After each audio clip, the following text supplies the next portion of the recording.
Hey, thanks for dropping in, checking us out. So, this is the first part in the series of building this 400. It's kind of going to be a hot rod, street rod engine. It's going to be built kind of an old-fashioned way. We're not going to have fancy stroker kits or anything like that. It's going to have cast iron heads, but it's going to be a rugged, strong engine built on a budget that will make 450 horsepower that anybody can copy at home after they have some basic machine work done. So what we got here is the customer dropped off a little bit rare 400 cubic inch small block. Well, I brought the whole short block. So we disassembled it, did some preliminary measurements, and we found out that we have 30 thou difference between the two different sides of the block, from here to here. The tightest one is 30 thou below deck, the other one's 60 thou below deck. So one of the things we're going to do with this is we're going to use an OEM flat top style piston instead of a fancy race piston. We're going to not quite zero deck the block. We're going to deck both sides until they're equal at all four corners, called squaring it up, 10 thou down from the deck surface. So we'll show you guys all of that.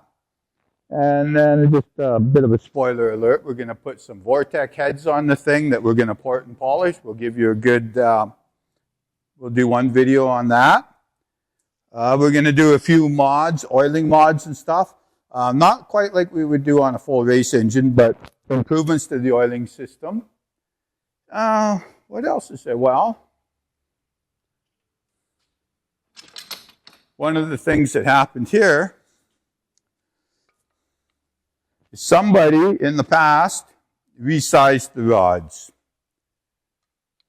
And, well, like I always say, I'll tell you guys right now, it was nobody local. Because I know the local guys, there's only half a dozen guys within a 300-mile radius that can resize rods.